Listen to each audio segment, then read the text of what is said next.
Hello students, I your teacher Mrs. Batul Sabuwala today will be doing with the second chapter of Political Science, India's Foreign Policy. The first part students that we have already done. Now we are going to start with the second part, the national interest and foreign policy. Foreign policy is drawn up to foster the national interest of defense and economic development. National interest is considered to be the goal and foreign policy is considered to be the means to achieve it. Through national interest, we can achieve the foreign policy. Goals of nation change with changes in condition and time. Accordingly, national interest also changes. These changes are reflected in the foreign policy. Therefore, the foreign policy is dynamic. Dynamic means every now and then it is changing. The foreign policy जो है वो बार बार change होती रहती है. इसके लिए foreign policy को dynamic कहा जाता है. And why it changes? Because the conditions and the things that are happening now they might not be happening earlier. So that is why the things are be changing. जो पहले के ज़माने में होता था वो अभी नहीं होता. There are many changes in the society, there are many changes in the condition, and as and when the time and the condition changes, like that way the foreign policy also changes. इसके लिए foreign policy को dynamic बताया गया है. India's foreign policy. India got independence in 1947 and from then onwards we started shaping our foreign policy independently. हम खुद से हमारी foreign policy को shape कर रहे हैं. The directive principle of state policy have laid down guidelines about how to shape foreign policy. Article 51 among the directive principle of state policy lay down the broad framework for foreign policy. According to it, India should give priority to safeguard national peace and security. Second is to resolve our international problems and dispute by peaceful means. The objective of foreign policy should be maintain friendly relation with other nations and respect the international laws. India's foreign policy till now has been developed in this framework. The objective of our foreign policy should be to achieve the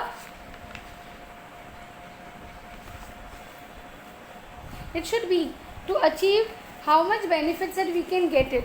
So, as and when all the points that we should consider, there should be economy in India, development in the economy, and there should be proper defense system in India.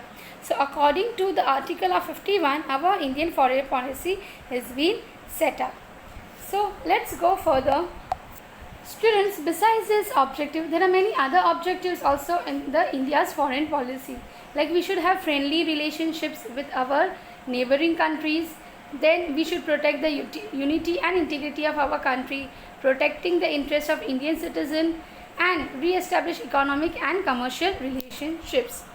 So just now we will be having a review of India's foreign policy.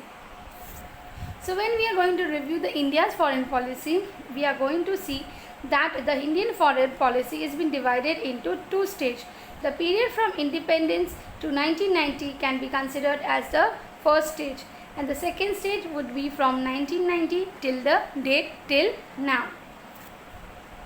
So our Indian foreign policy has been divided into two stages. The first is the early phase, and the second one is the second phase. So let's see in detail. India's foreign policy, the early phase. Prime Minister Pandit Jawaharlal Nehru shaped India's foreign policy in the early period. He opposed colonialism through India's foreign policy. He took an internationalist position and gave priority to global peace and security. Three things influenced India's foreign policy in this period. The first one, we made an effort to understand all international events and develop independently without any pressure from any powers. Peace has always been the central framework. The second one is the threat from China and Pakistan was also taken into consideration.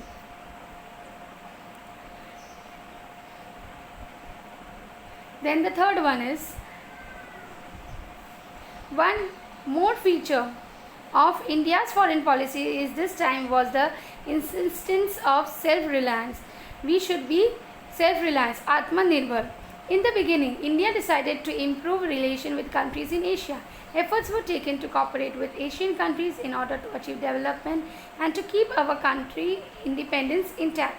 This concept of regional development later expanded to include Africa as well. Africa को भी include किया गया था. But some Asian African countries participate in the military pact led either by America or by Soviet Union. This stopped the process of regional development. And because of this development की नहीं हो सका and it stopped the process. After this, countries of Asia and Africa which did not participate in this military pact supported the concept of non-alignment. Peace and freedom became the fundamental principle of non-aligned policy. Non-aligned movement we have already seen in the last chapter.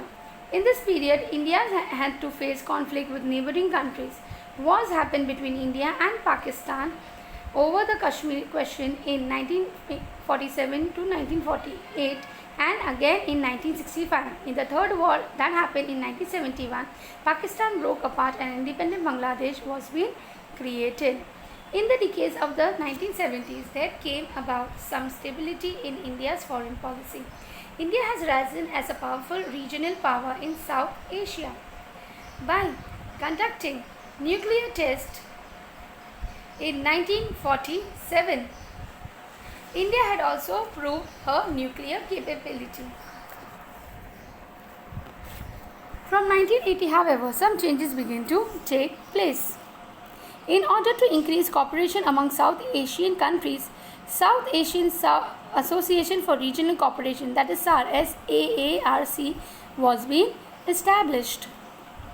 India initiated a dialogue to improve relationship with China. India initiated and also started interaction with America for cooperation in the field of security. So, in this, early in the beginning, we had to see that according to the foreign policy, our peace is being maintained and we try to develop ourselves independently without the support of any other nation. Then we also had a threat from China and Pakistan because they were the two countries which created a lot of threat in India. हमें in China और पाकिस्तान से हमें खतरा था. Then the third thing was कि हमारी foreign policy should be at a time it should be self-reliance, मतलब आत्मनिर्भर खुद से ही करना है. वैसे हमें हमारी foreign policy को बनाना था और shape करना था. Then we tried that we had seen that when India got independence, that time we tried to had regional development. हम चाहते थे regional development होने के लिए, and in that we also included Africa into it. But we have already seen that bipolarization was being there in the country, in the whole world. So some of the countries had been participating either with America or with Soviet Union. तो इसकी वजह से regional development stop हो गई. Now the other countries who had not participated in this bipolarization, then the other with the help of Asian and African countries who did not participate in military pacts, they formed a concept and just non-alignment was being formed, and peace and freedom became the fundamental important principle of non-aligned policy. Then India had war with Pakistan in the year 1947-48 and in 1965 also. In the year 1971, Pakistan broke apart and independent Bangladesh was being created. Earlier Bangladesh was being known as East Pakistan. Bangladesh को पहले east Pakistan बोला जाता था, लेकिन after the war of 1971 एक अलग independent state बन गया जिसका नाम था Bangladesh. Then afterwards from 1970s India जो है वो धीरे धीरे स्टेबल होता गया and it became a very powerful regional state in South Asia. South Asia में बहुत ही पावरफुल स्टेट बनने लगा. And in the year 1947 we had done the nuclear test also, and with this we have shown to the world that we have nuclear capability also. India has also increase the cooperation with south Asian countries, और हमने एक regional corporation, एक association बनाया था जिसका नाम है SAARC, with the help of other countries. और धीरे धीरे हमारे जो रिलेशंस चाइना के साथ हैं वो अच्छे होने लगे, एंड अमेरिका भी हमें कॉपरेट करने लगा in the field of security. The first stage, that is 1947 to 1990. India adopted the policy of non-alignment in the context of the Cold War. As a result, priority was given to maintaining friendly relations with all nations and to take the help required for development from different countries. Now, India adopted the foreign policy which was based on non-alignment also, and this was being taken because of the Cold War. So, to maintain the friendly relationship, so priority was being given to maintain friendly relationship to all the nations, and for the development of different countries, the help of other countries were being taken. Due to the policy of non-alignment, India could get aid from both the superpowers. Now, policy of non-alignment के लिए India को add मिलती थी, help मिलती थी दोनों super power से, that was America and Soviet union. There was a lot of stress in improving, strengthening India's defense system. Now, during that time, there was a lot of tension in the world politics, and as we have seen that there was bipolarization and there were many military pacts between the two countries, America and Soviet Union. So, because of this, there was a lot of tension in the world. बहुत सारा tension और stress था, और ये time पे it was very important for India कि अपना defence system को स्ट्रॉन्ग बनाए और उनको इम्प्रूव करें और बेटर बनाए, ताकि कभी भी ऐसी इमरजेंसी हो तो we can be able to defence our country. The technology required for this was important. Soviet Union, France and Germany help India in this matter. और हमारी जो डिफेंस सिस्टम को स्ट्रॉन्ग बनाने के लिए जो हमारी जो टेक्नोलॉजीज़ जो ज़रूरत थी वो हम बाहर की कंट्री से इंपोर्ट करते थे, और इसको हमें हेल्प मिलती थी फ्रॉम सोवियत यूनियन, फ्रांस और जर्मनी. ये तीन कंट्री ने इंडिया को हेल्प किया with the technology in the defence system. In this period India had to face some challenges. These included the conflict with Pakistan, creation of Bangladesh and conflict with China. और यही time पे हमें दूसरे सारे challenges भी face करने पड़े, जैसे कि fight with war with Pakistan and creation of a new state that is Bangladesh, and also the war with China. तो ये सब चीज़ भी साथ साथ हमें फेस करना पड़ा. मतलब हम ये प्रॉब्लम्स को भी सॉल्व करते गए और साथ साथ हमारी डिफेंस सिस्टम को भी हम स्ट्रॉन्ग बनाते गए. फाइनली इंडिया ने अपनी न्यूक्लियर कैपेबिलिटी को प्रूव किया by conducting the nuclear test in the year 1947.